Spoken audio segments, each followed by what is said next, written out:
Welcome everyone to today's ILTA YouTube video, Metrics Matter, a deeper dive into evolving for tracking, efficiency, predictability, and profitability. I'm your moderator, Kendall Smardzewski. I'm the business unit director for the banking and financial services and immigration practices at Clark Hill Law. And I am thrilled to be joined by our prestigious speakers who will introduce themselves shortly. Damian? Thank you so much, Kendall. Really excited to be here. My name is Damian Priamurskiy. I'm a project management and delivery specialist in the investment management practice group at Lowenstein Sandler in New York City. Basil? I'm Basil Fedorchenko. I'm a senior manager of legal project management at Perkins Coie. I've been with the firm for about 6 years now, and I help support some of our larger client relationships, making sure that everything was working as everybody expects on the operations side. Awesome, thank you. Mike? I'm Mike Shovel. I am the director of matter planning at K&L Gates. I've been here, 11 years, going on 12. And really what I do is focused on leadership for all pricing and legal project management activities of the firm. Lovely. And finally, Jaron. Hi, I'm Jaron Luttich. I'm the CEO and co-founder of Element Standard. We're a litigation technology company that helps make the litigation process transparent for internal teams and for external clients. Awesome. To begin our discussion, what we wanted to focus on was, as firms are juggling profitability goals, client relationships, rising operational demands, various other factors, we see, three distinct but intertwined pillars emerging. One being law firm profitability, two being a lawyer's efficiency, and three, delivered client value. This conversation will hopefully explore how these concepts collide, intertwine, what we're measuring, why we're measuring, and how smarter metrics can help both firms and clients win ultimately. To start regarding profitability, this is the pillar where most of our metrics focus on, especially from a firm perspective. However, value is what we would, want to or supposedly need to measure as clients demand more insight. So, how are we seeing these, profitability versus client value? How are we seeing these conflict in our roles daily? One topic or one measurement of this that I see regularly is in the RFP process when we are confronted with not to exceed clauses as a preference, or that sort of one all-in number, the desirability of that from certain clients' perspective, and how that can conflict from the law firm perspective. So I open up the floor. Any thoughts on how profitability and value are being sort of intertwined or colliding in your daily work? I'm happy to kick us off. I would posit that these two concepts work in tandem. Once you have your scope and your assumptions set, once you've kind of talked to the client, especially in a fixed fee or a flat fee environment, in an hourly basis, the two aren't necessarily kind of separate and distinct. But in an AFA setting, kind of once you have your scope, once you have your assumptions, and once you have a price that's set, where the client is happy and the firm can be profitable based on kind of the assumed scope, the assumed volume, so on and so forth. It's really just a matter of managing kind of those assumptions, making sure that what you assumed was going to happen is actually taking place, making sure that the scope you assumed was going to be in place is actually what's taking place. And to the extent that there's any divergence from those assumptions. It's really a matter of kind of managing your communication, making sure that you're upfront and talking to your client early and often, connecting on a regular basis is definitely a best practice, and just making sure that you're kind of keeping up to date. Everybody's on the same page in terms of kind of where things are in terms of that scope, in terms of that value, making sure that the firm is delivering the value they promised, making sure that the client is seeing the value they expect, and making sure that you're being iterative in making changes to the assumptions if need be. I mean, I'll echo the same points as Basil. I think that they're very apparent, specifically when we're dealing with non-traditional ways of pricing legal services. Mhm. That it's crucial to manage all those different aspects. But if I take just one step back, I mean, the word value is kind of confusing, I think, for many people in this industry, because one piece of advice has different levels of value for different clients. It's going to be make or break for some and routine for others. Um, but unless we can really move towards the non-hourly, non-traditional fee models, there's a conflict that comes into that with how law firms deliver their services, because law firm services are time, knowledge, expertise. And time doesn't necessarily correlate to value, where a fixed price for something, for a well-scoped piece of work, is much more important and creates value on both ends.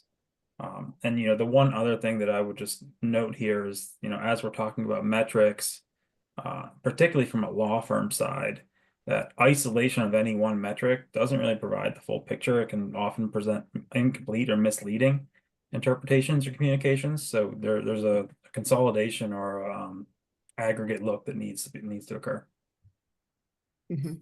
And I would even add to what Mike and Basil are saying, to practical examples, even, from my daily work, where the profitability and value strategies are a little bit in conflict, right? The first one I can think of is AI adoption. As law firms, it's across the boards. The clients are asking law firms to implement AI in one way or another when working on legal matters, right? And that's in direct conflict with our billable hours, right? And realization rates, because essentially what AI is doing, right, and AI implementation, right, it's delivering more value faster, right? So that kind of threatens the traditional model. The other scenario where I see this conflict a lot is our fixed fee matters, right? Although we provide clients with AFA arrangements and flat fees, internally we still often track time against traditional billable hours, right, in our traditional billable model. So when work goes over the internal time cap we've allotted for a fixed fee, there is still some tension between maintaining profitability and actually delivering the value clients expect from us. So these both scenarios demonstrate how our measurement systems right now are misaligned with how clients define value today. Mhm. I mean, and to your point, Mike, as well as, Damian and Basil, profitability metrics, on the aggregate, I mean, that may just be too big in a sense for us to drill down into, of a concept rather, to drill down into, what's going to be most impactful for a firm versus a client. So I wonder then if from a law firm perspective, if we then pivot to focusing on efficiency and what that looks like to help us as law firms make sure that we're internally tracking our internal value, not just the value from the client's perspective, but from our perspective to make sure that we are appropriately pricing and appropriately handling matters. So, to that end, I think we all agree, sort of first things first from an efficiency perspective, to get your house in order. We want everyone to bill for every hour. We want to drive profitability. We want to track those real costs and what our, attorneys and timekeepers are actually putting towards, the matter. unbilled hours, skew efficiency, can be lost profits, and are just ultimately unhelpful. But is there anything else that we can do to help ensure efficiency to add to that value that we're all trying to maintain? One of the things we're continuously, having conversations with our attorneys with is making sure that kind of work is being done at the right level at the right time. If you're, prepping a CEO for, an appearance before a congressional committee, there's a certain assumption of seniority there. If you're doing, your fifth MSA in a week, there's a certain assumption of kind of seniority there as well, in terms of like who at the firm is going to handle it and why. So I think it's really important to kind of understand what it is you're driving at, and kind of the problem that you're trying to solve for the client, and then kind of take it from there in terms of understanding what the right level of efficiency is. There's going to be lines of work where it's going to be all hands on deck, cost be damned. And then there's going to be lines of work where you do need junior associates, maybe even paralegals, maybe even alternative career attorneys, kind of working on a particular matter. And every piece of work is going to be different. And I think it's really important to understand kind of what the work is, where it falls in the paradigm of the client's perspective of, is this super complex bet the company work, or is this just kind of routine? We need to, keep the lights on, kind of question that we're asking the client to, or the firm to handle, and then kind of figure out what the best level of efficiency and what those levers are, in the process. Mm-hmm. Mm-hmm. Yeah, I think the flexibility is right there, that not all pieces of work require the same delivery model. Adapt it as necessary. But one of the fundamentals that we often talk about is doing things timely, and that includes just tracking, entering your time. That if we're talking about lost profits for law firms, we're talking about substantial lost time and leakage that comes through if our attorneys and our revenue generators are not timely in their time entry, are not providing quality narratives. As time goes by, you lose some sort of recency, and you forget exactly what you did, and you're not gonna be able to convey that what you did on the time entry to the client, so they really understand the value that they're receiving from that. It not just that, but it impacts future projects. Honestly, if we as law firms are self-discounting and losing time, we don't effectively know how much something should cost, the level of effort that goes into delivering something. But then taking one step back, Basil, the leverage point is again completely valid, but it requires consistent and constant scope tracking, assigning responsibilities, communication, and coordination internally to make sure we're not duplicating efforts, that things are happening at the right time, not just by the right people at the right level, but it's happening at the right time. That once we hit some sort of a trigger event, that starts the work. That it just doesn't happen all at once. Mm-hmm. And in terms of helping build this communication amongst, our teams internally, but also, I presume, with the clients, are there any, best practices or, matter planning or tracking tools that, you all have seen as being like greatly impactful to, moving through a matter if there is that, dreaded scope, creep or scope change, or however you want to say it, when something comes up where what we thought was going to happen is not necessarily what's happening. If anyone could speak to that, because I do think that, that's helpful for us, but I also feel like clients are demanding more transparency in that process as well. Yeah, I haven't seen any. Go ahead, Mike, and then. no, I was gonna say there's a number of different tools, applications, processes that are available in the legal tech space that make it really helpful for particularly tracking. Mhm. I think where a lot of, I don't know about everyone else, but a lot of our attorneys, they want to know something quickly. They want to know something at a high level when something's going wrong, so Yes. without digging into the details. So there's a number of different things out there. Some are very, frequent and widely used project management solutions that are helpful for coordination both internally and externally.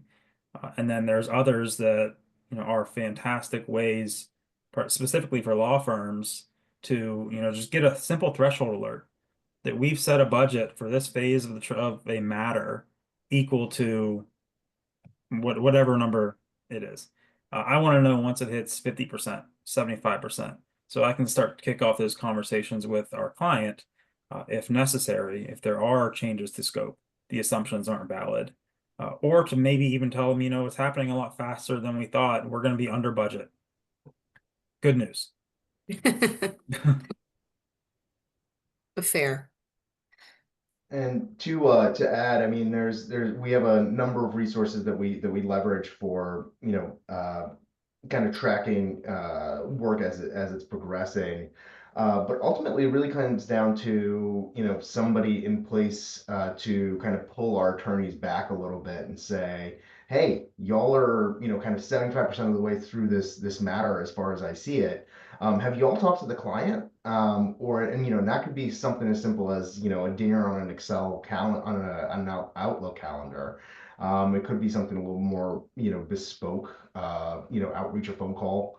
But it's really just kind of a reminder for the attorneys who are really good at delivering value, who are really good at executing kind of the legal work, to kind of, go beyond kind of their time entries on which we assume are complete, which we hope are timely, and kind of remind them to, hey, have that conversation with the client. This is the time to do it. And that's really also kind of a key factor in just making sure that we're delivering the value that we're hoping to for the client. Mhm. Mhm. I would And also I'm add, sorry. I would Mhm. also add from a perspective of scoping. In our practice, for example, we build very custom granular dashboards that are matter specific, that allow us to essentially pull very detailed information from our precedents to assist us with scoping. So leveraging what information you already have, either through business development databases, right, or some other tools that you developed internally within your practice. It can be really, really helpful and crucial in terms of scoping matters accurately. Excellent. Yeah. No, What was it? I'll just add, we've been hearing a lot more about what I'll call standard operating procedures, SOPs. And we focus specifically on litigation, so I can't speak to more transactional work or corporate work. But within litigation, there is a procedure and there is work product that's delivered. And when we talk about, leakage and the ability to actually scope and then measure for efficiency and deliverables, in litigation, you have work product. And if you're measuring that work product consistently, if team A and team B is measuring that consistently, then you can start to make those comparisons. You can start to get those efficiency metrics, but those don't work if people aren't recording every hour, something we've already talked about. And so understanding, getting the teams to buy in to the importance of those things and how their activities can actually undermine critical data that's based for decision making, that's critical. And capturing that in real time, whether it's through timekeeping or other methods. And so I just want to echo that you can't take the next step to put in place standard operating procedures to make real efficiency measurements unless you have that baseline of data and buy-in from your teams to create it. Mhm.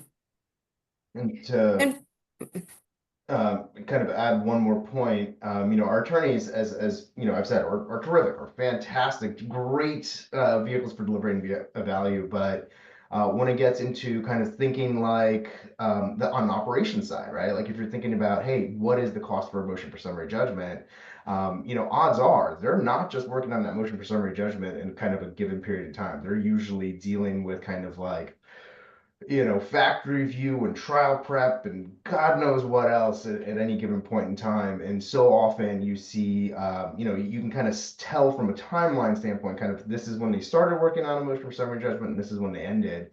But when you look at the time entries, so often it's, draft this, review that, email with so and so, and so your data isn't clean. And so Right. it's kind of like, you have to go back and forensically re-examine your data to kind of get these comparables.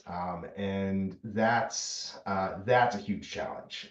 Yes, there's some tools that are available to kind of help us separate and segregate, time entries, especially block billing and again, just a number of other factors that kind of go into it. But oftentimes it's a manual process. And once you get some clean lines, once you get your 5, 6, 7, 8, motions for summary judgment, you hold on to that tight. Mhm. And is part of, focusing on that efficiency, the post-mortem process and getting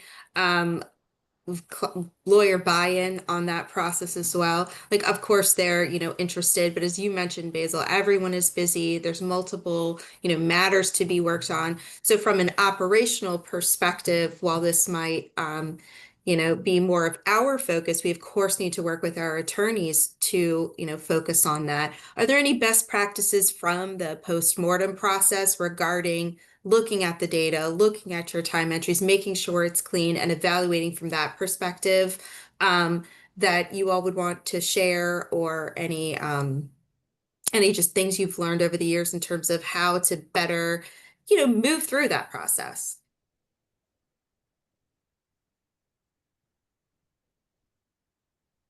Postmortems are incredibly important in just kind of making sure that everybody understood what happened. As a best practice, kind of the sooner after something is complete that you turn to that postmortem, the absolute better. It's fresh in everybody's mind. Everybody remembers like, oh, hey, this was complex. This was really simple. The kind of the various pieces that kind of get lost in the sands of time are fresh in people's minds. The problem that we've run into so often is, once you're done with something, you want to celebrate, you want to pop some champagne, and then you want to move on. And so kind of gathering the team back together and kind of say, all right, well, let's relive kind of the highs and the lows of this most recent matter can be a little bit challenging. And, if it's something material, right? Like if this is a, barn burner of a matter, big transaction, kind of, name and lights kind of situation, when it's done. Oftentimes it kind of trickles down to, the little people like me, like, hey, this is settled, or we finally got that verdict, we finally got that ruling.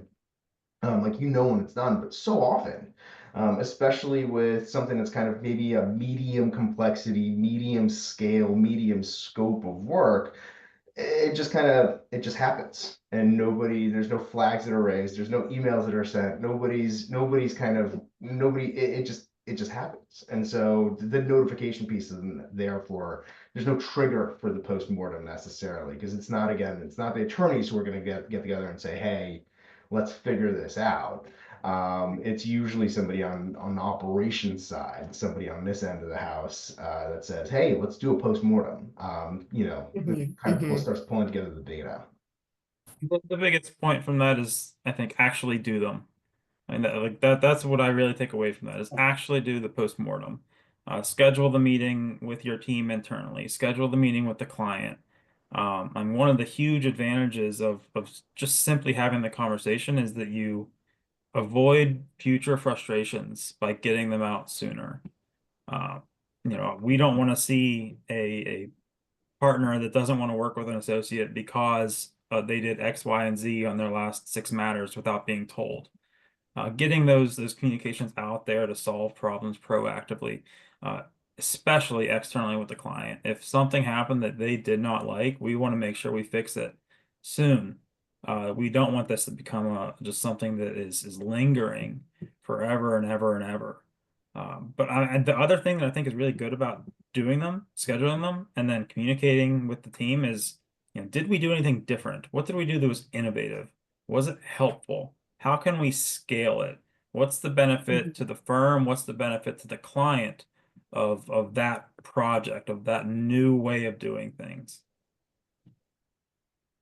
I definitely echo what Basil and Mike are saying. And also from a practical standpoint, if your attorneys use checklists, either for every single matter or for a subset of matters, add it to your checklist, right? If you want to operationalize it, right, and make it part of your standard operating procedure, yeah, make it a line item in one of your checklists to conduct these postmortems internally. And, they don't have to be long meetings, right? So you can focus on the main issues like staffing, billing, your quality of legal work, right? But I think these are absolutely crucial as a part of your wrapping up your matters.